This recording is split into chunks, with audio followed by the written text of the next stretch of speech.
Hi, everyone. Welcome to Financial Insights. I'm Linda, your accounting coach. So, we are continuing our conversation on good business finance habits. And one thing that I've always ran into when I first started my business is sometimes paying a bill with the wrong credit card or bank account because of course you should always have your personal and business. And so I'm sure that may have happened to you. And usually what happens is you'll go, if you pay with your personal where you should have been paid with your business, you're like, okay, why isn't it not showing up in my QuickBooks or my reports?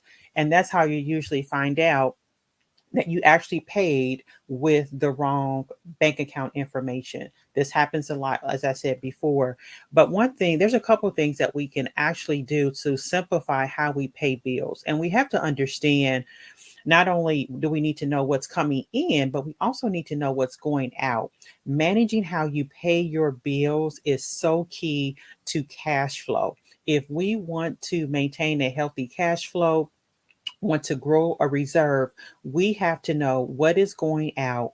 And so, how do we do that? We actually have to create a routine. There's some couple steps that we can put in place. So, I always call it so it would run like an oil well machine. So, here's a couple things that you can do to help simplify how you pay your bills. So, number one, I said this in a previous video, is set up a company email that all of your bills will be sent electronically. So all of your business bills, even if it's on auto pay, set that up to one email. So that way you always know that all of your bills are going to that one email. Now, once you receive that email, the second step is to enter those bills into your accounting software. So if you're using QuickBooks, Zero, or Zoho, you will actually take that bill and enter it in your accounting software. Why should you do that? Because if you enter it in as a bill, you can run a report that is called Accounts Payable. And when you run that Accounts Payable report, it will tell you all the bills that are due. Even the bills that are on auto pay, you should also put those in your accounting software. Why? Because it will help you manage cash. So when you run that accounts payable report, it will say, oh, okay, you have $1,000 worth of bills. And so that way you know, okay, even if everything is on auto pay, you know that, okay, $1,000 is going to be taken out of your account. Let me make sure I have enough in there.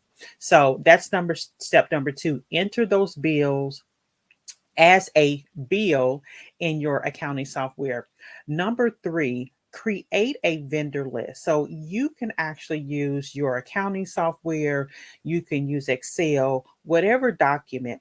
I always like for my clients to have a vendor list. And what that entails is there's the vendor name, it has the billing amount, and then it also has the payment frequency. So it will have, okay, if it's a monthly, um, bi monthly, quarterly, or annual. And then the method of payment. So is it being paid by out of the checking account, credit card? And if so, what credit card?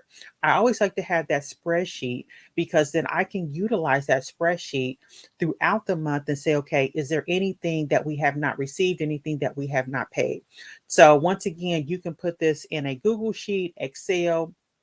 You may be able to use your accounting software to put that in the vendor profile. But once again, use that sheet as a guide to let you know what needs to be paid.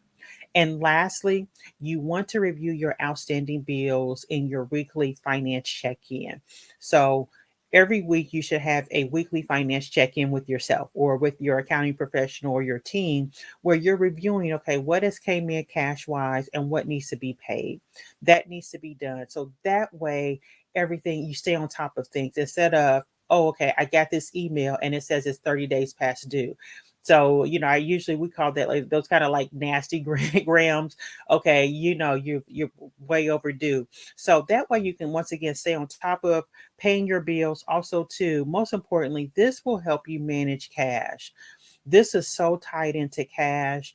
Instead of being this in the reactive mode, you'll be more in the proactive. So implementing these simple steps will help you know what needs to be paid, what is going to go out cash wise, what is going to be put on the credit card. So start now entering all of your bills into your accounting software if you're using an accounting software. Once again, start now. If you're not utilizing an accounting software, start to use your calendar. Put things on your calendar and say, such and such bill is due, you know, this day. So that way, that calendar reminder will pop up and allow you to pay those bills on time. So hopefully you find this information helpful. Make sure you comment, like, and share, and we'll see you next time.